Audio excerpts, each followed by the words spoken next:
یہ سوال ہی نہیں کہ ہم میلاد مناتے ہیں، یہ بتائیے کہ میلاد کیوں نہ منائیں؟ آپ کوئی ایویڈنس ہے ان قرآن کے اندر منع ہے؟ جواب آتا نہیں۔ احادیث مبارکہ میں منع ہے؟ جواب آتا نہیں۔ کیا صحابہ کرام رضوان اللہ تعالی علیہم اجمعین نے منع کیا؟ جواب آتا نہیں۔ بڑی عجیب غریب بات ہے کہ آپ منع کرتے ہیں۔ اچھا جناب یہ دیکھیے کہ میں بڑے سادہ الفاظ میں بتانا چاہوں گا کہ اسلام کیا ہے۔ اسلام 4 چیزوں پہ مشتمل ہے۔ حضور نے جو فرمایا وہ اسلام ہے، حضور نے جو کیا وہ اسلام ہے، اور حضور نے جس سے منع کر دیا وہ اسلام ہے، اور حضور نے جس سے منع نہیں کیا وہ بھی اسلام ہے۔ لہٰذا اگر کوئی آج کسی چیز کو منع کرتا ہے اس کا مطلب یہ ہے کہ وہ اسلام کے منہ میں اپنی بات ڈال رہا ہے۔ اب نہ اللہ سے بھول ہوئی نہ رسول سے بھول ہوئی، قیامت تک کی ساری ناجائز چیزوں کو قرآن مجید اور احادیث نبویہ میں بڑے بڑے بورڈ لگا دیے گئے کہ these are the prohibited thing, یہ حرام ہے، یہ حرام ہے، یہ حرام ہے، بڑے بڑے بورڈ لگا دیجیے۔ اور دیکھیں طریقہ اور اصول بھی یہی ہے کہ ہر جائز چیز کا نہیں بتایا جاتا۔ مثال کے طور پر اگر آپ کو کہیں جانا ہے تو آپ نے کبھی زندگی میں بورڈ نہیں دیکھا ہوگا کہ الاؤ ہے ادھر آ جائیے، نہیں، یہ کہیں نہیں لکھا ہوگا۔ ناٹ الاؤڈ ہوگا وہاں ضرور لکھا، جہاں ناٹ الاؤڈ ہوگا، پروہیبٹڈ ایریا ہوگا، وہاں پر بورڈ لگا ہوگا کہ یہاں داخلہ منع ہے۔ لہٰذا قرآن و احادیث میں بھی بڑے بڑے بورڈ لگا دیے، یہ حرام، یہ حرام، یہ حرام۔ اور مجھے کہنے دیے ڈاکٹر صاحب اللہ کا نبی بنیادی طور پر ہر جائز کام کروانے نہیں آتا، بالکل نہیں۔ دراصل اللہ کا نبی ہر ناجائز کام سے روکنے کے لیے آتا ہے۔ اگر جائز کام کی اگر جائز کام کروانے آتا اور جائز کی فہرست بنتی تو قرآن 30 پاروں پہ ہی 30,000 پارے بھی کم پڑ جاتے کہ یہ بھی جائز، یہ بھی جائز، یہ بھی جائز، یہ بھی فہرست، ایک پوری فہرست بن جاتی۔ کہاں تک ہم قرآن حفظ کرتے؟ لہٰذا قرآن کے اندر اللہ کو جو ناپسند چیز ہے ان کا بیان ہے، اللہ کو جو پسند ہے ان کا بیان ہے۔ ہر جائز چیز اللہ کا نبی کروانے نہیں آتا۔ اب اگر بنگلہ دیش کے لوگ رہنے والے اگر پوری زندگی اگر چاول کھاتے اور مچھلی کھاتے، ان سے یہ نہیں پوچھا جائے گا باجرے کی روٹی کیوں نہیں کھائی، تم نے گندم کیوں نہیں کھایا، تم نے فلانے نہیں کیا، نہیں پوچھا جائے گا۔ اگر اسی طرح پاکستان کے رہنے والے مچھلی روزانہ نہ کھائیں تو ان سے نہیں پوچھا جائے گا کہ یہ بھی تو اللہ کی غذا تھی، جائز تھی، تم نے یہ کیوں نہیں کھایا۔ نہیں، ہر جائز چیز اللہ کو مطلوب نہیں ہے، اللہ کو مطلوب یہ ہے کہ ہر ناجائز کام سے روکا جائے۔ لہٰذا اللہ کے پیارے حبیب نے قیامت تک کی ساری ناجائز چیزوں سے منع کر دیا، نہ اللہ سے بھول ہوئی معاذ اللہ، نہ رسول سے بھول ہوئی، دین مکمل ہو گیا۔ اب اگر کوئی یہ کہتا ہے کہ یہ ناجائز، یہ بدعت، اس کا مطلب یہ ہے کہ کیا تجھ پر وحی نازل ہو گئی؟ باب نبوت تو بند ہو چکا ہے، اب تو کس بنیاد پر کر رہا ہے؟ دیکھیے اب کس بنیاد پر تم منع کر رہے ہو۔ اور میں آپ کو بتاؤں ڈاکٹر صاحب، یہ دین کا مسلمہ اصول ہے کہ کسی چیز کے جواز کے لیے کوئی ضعیف حدیث بھی کافی ہے، لیکن کسی چیز کے حرام یا بدعت ہونے کے لیے قرآن اور احادیث کی نص قطعی چاہیے آپ کو، اور حدیث متواترہ چاہیے، اس کے بغیر آپ کسی چیز کو حرام نہیں کر سکتے، اس لیے کہ اسلام گلا گھونٹنے کے لیے نہیں آیا، اسلام تو راحتیں دینے کے لیے آیا ہے۔ لہذا جو ناجائز چیزیں تھی اسلام نے وہ منع کر دی 1400 سال پہلے۔ اب اگر کوئی کہتا ہے کہ جناب آپ میلاد کیوں مناتے ہیں، تو میں کہتا ہوں یہ سوال ہی نہیں، بڑے احمق لوگ ہیں جو جائز کی دلیل مانگ رہے ہیں۔ ارے بھائی دلیل تو ناجائز کی ہوتی ہے، لہذا آپ ناجائز کی دلیل دیجئے کہ قرآن میں منع کیا کہ احادیث میں، بلکہ اب میں یہ کہتا ہوں اس بات کے بعد آپ قرآن پڑھیے، اللہ تبارک و تعالی نے 5 نبیوں کا میلاد قرآن میں بیان کیا ہے۔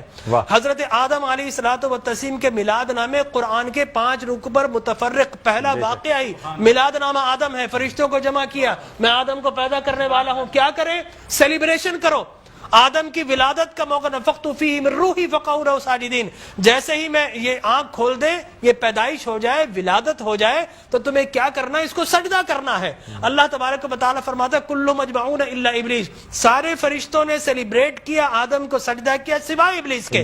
تو معلوم یہ ہوا کہ جس نے میلاد منایا اللہ نے اسے نورانی قرار دے دیا، اور جس نے انکار کیا اللہ نے اسے شیطانی قرار دے دیا۔ سبحان اللہ سبحان اللہ۔ لہٰذا اسی طرح میں 2 منٹ بس، اسی طریقے سے سورہ قصص میں حضرت موسیٰ علیہ الصلوۃ والتسلیم کی میلاد نامہ اللہ نے 28 ابتدائی آیات میں بیان کیا.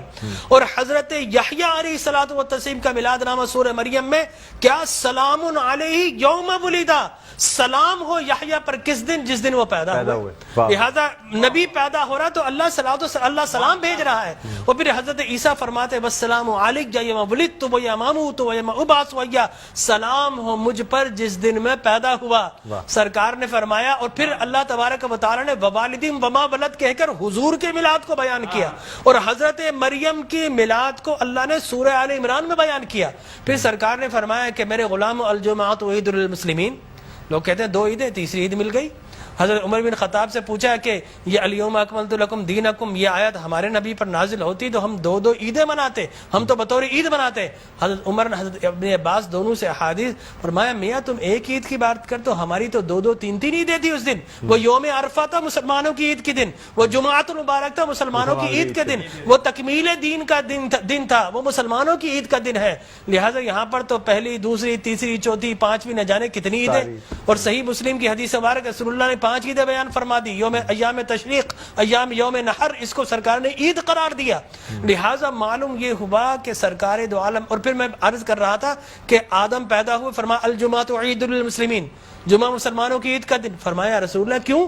فرمایا فیہ خلق آدم، اس لیے کہ اس دن تمہارے باپ آدم پیدا ہوئے. معلوم ہو آدم پیدا ہو تو عید کا دن، اور جس دن فخر بنی آدم پیدا ہو ہزاروں عیدوں کا عید.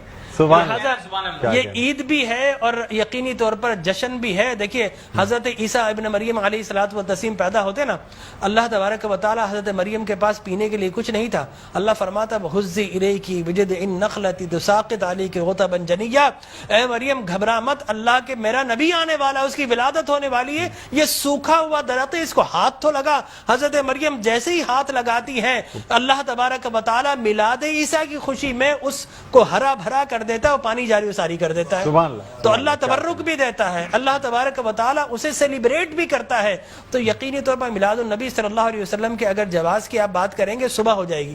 میں قرآن سے بھی بیان کرتا رہوں گا، میں احادیث نبویہ سے بھی بیان کرتا رہوں، لیکن ناجائز کی ایک دلیل اگر کوئی ہمیں دینا چاہے تو ہم موجود ہیں میٹرو ٹی وی پر، کوئی ایک دلیل ہمیں دے دے. لوگ کہتے ہیں بدعت بدعت یہ بدعت. او بھائی بدعت ہر نیا کام بدعت نہیں ہوتا، ہر نیا عقیدہ بدعت ہوتا ہے. لہذا وہ سمجھے نہیں، ہر نیا کام بدعت نہیں ہے. میں آپ کو ثابت کر دوں جو ہے نا ہر نیا عقیدہ بدعت ہے. لیکن آپ شیطان نے جب بلیف جو جس چیز پہ انسان کا ہے وہ قائم ہے، وہ قائم ہے. ہر نیا کام، اگر ہر نیا کام بدعت ہوتا، خوشی منانا، عید منانا، اس میں تو کوئی ایسی بات انوویشن ہے اسلام کے اندر. آپ یہ دیکھیں نا حضور اکرم صلی اللہ علیہ وسلم کی وفات شریف کے بعد قرآن مجید جمع کیا بدعت، پھر اس کے بعد تراویح بدعت. وہ بخاری کے ہذہ نعمت البدع، حضرت عمر بن خطاب کے الفاظ ہے کتنی پیاری بدعت ہے کہ میں نے تراویح شروع فرما دی. تو مقصد وہ کہ بدعت اچھی بھی ہوتی ہے. صحابہ کرام بدعت حسنہ بھی ہے، بدعت مذمومہ بھی ہے. اور مذمومہ بدعت کیا؟ اچھی چیز کو مٹا دینا. اور بدعت حسنہ کیا ہے؟ کسی اچھی کام کا جاری کرنا. فرمایا من سن سنتا حسنتا فلہ اجرھا واجر من عمل بھا الی یوم القیامہ، جو کسی اچھی سنت، اچھے کام کو جاری کرتا ہے اس کے بعد قیامت تک اگر لوگ اس کام کو جاری رکھیں تو اس بگنر کو اللہ تبارک و تعالی اجر و ثواب عطا فرماتا ہے. سبحان اللہ. ہماری ٹرانسمیشن کا